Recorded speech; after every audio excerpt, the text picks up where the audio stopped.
as you saw right in the middle of that is our Jamie Little. Well, Brad is a little beat up, spitting some blood out, and I see blood around your forehead. Your chin, Brad, what is your take on what happened with Jeff Gordon? You know, we're just racing for the win, and I wrecked him. Just raced him hard, and he left the hole. And you know, everything you watch in racing, you leave a hole, you're supposed to tail for it. And it closed back up. We made contact. You know, I don't want to ruin anyone's day. Wanted to win the race, and that was our opportunity, and just didn't come together. Brad, we know that you're fierce on the racetrack, but we're seeing this bubbling over race after race now. Do you think that this is a fair way to deal with things on track? Well, I mean, I don't see, you know, I've been through a lot of rivalries, and I got a little blood on me right now, and, you know, I've been roughed up and put in the grandstands and wrecked and done all that stuff. And I'm still here fighting. It's not going to change the way I race. Race with 100% intensity and go for the win, and that's what our fans deserve in NASCAR. Do you think that NASCAR should let this be settled between you guys and stay out of it at this point? You know, I'm too close to the fire to make those decisions, but I do know that it's my job to race 100%, and that's what I did today. Didn't wreck anyone, but I certainly race hard, and that's nothing to be ashamed of. Thanks, Brad, for your time. We'll try to catch up with Jeff Gordon, get his side. Let's go to Doc.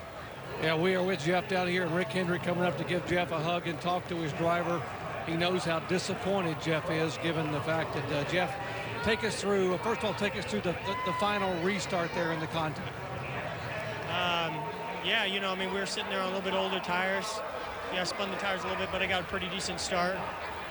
You know, and we went down into one, and I just wanted to get the outside of the 48, and out of nowhere, I just got slammed with the 2, and it cut my left rear tire. And he's just a dipshit, you know. I mean, the way he races, I don't know how he's ever won a championship, and I'm just sick and tired. I mean, that's why everybody's fighting him and running him down, and, you know, your emotions are high. That was a huge, huge race for us.